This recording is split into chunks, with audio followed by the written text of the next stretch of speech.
వంట చేస్తూ.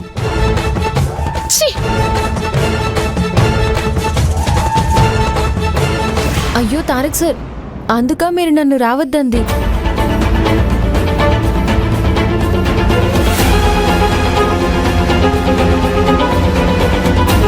నిమిషమ్మ గారికి వంటలు రావు కదా సార్, ఆయన వండి పెట్టడానికి మేమంతా ఉన్నాం కదా. నువ్వు వంట మనిషివి కాదు అని చెప్పడానికే ఇలా చేశాను నీలవేణి.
ఏం జరుగుతుందో నాకు అస్సలు అర్థం కావట్లేదు.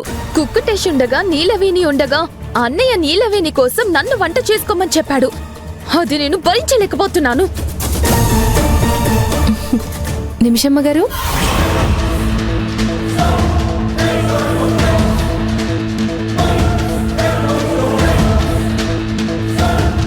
క్యాప్సికమ్ కర్రీ కావాలని ఒక్క మాట ముందే చెప్పుంటే చేసి పెట్టేదాన్ని కదా.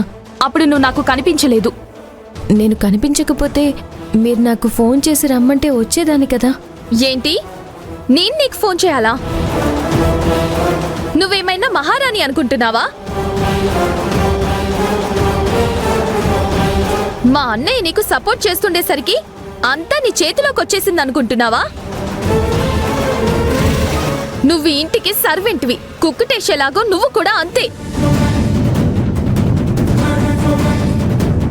సర్వెంట్స్ ఏం చేయాలో తెలుసా? ఇంటి యజమానుల దగ్గరకొచ్చి వాళ్ళకేం కావాలో అడిగి తెలుసుకొని అది చేసి పెట్టాలి. మీరన్నది నిజమే అమ్మా, అందుకే కదా ఎవరికేం కావాలో చూసుకుంటున్నాను. నువ్వెక్కడ చూస్తున్నావు? నీ పచ్చళ్ళ వ్యాపారం చూసుకోవడానికే నీకు టైం సరిపోదు. ఇక మాకు కావాల్సినవేం చూస్తావు? లేదమ్మా, ఇంట్లో పనులన్నీ అయ్యాకే నా పచ్చళ్ళ వ్యాపారం చేసుకుంటున్నాను. అయినా ఇప్పుడు అవన్నీ ఎందుకమ్మా? మీరు బాగా ఆకలితో ఉన్నట్టున్నారు. మీకిష్టమైన క్యాప్సికమ్ కర్రీ చపాతీలు తీసుకొచ్చాను. కడుపు నిండా తినండి.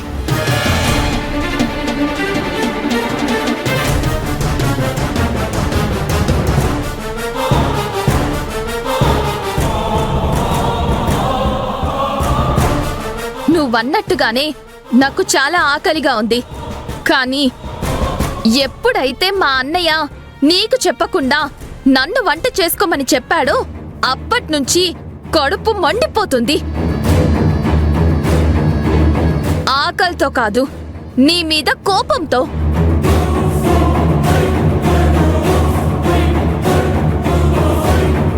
నువ్వు చేసింది నాకేం వద్దు.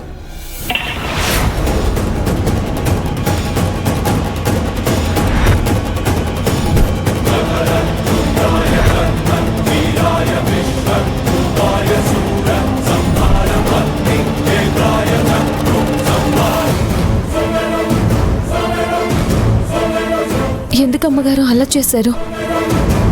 నా మీద కోపం ఉంటే నన్ను ఎన్నైనా అనండి, కానీ తినే తిండి మీద ఇలా కోపం చూపించకూడదు. ఇక్కడే ఉండి నన్ను ఇరిటేట్ చేయకు. నాకు నీ వల్ల జరిగిన ఇన్సల్ట్ చాలు. వెళ్ళిక్కడి నుంచి.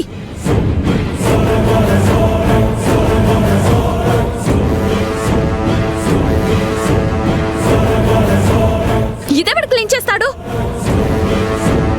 నీ బాబా? చేసి వెళ్ళు.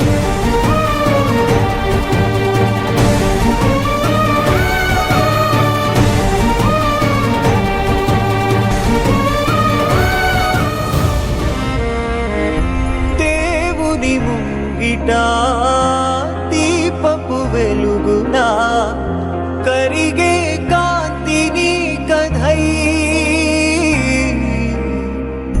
రెక్కలు విరిగిన పక్షిగా మారిన పయనం మొదలు పెడితివా.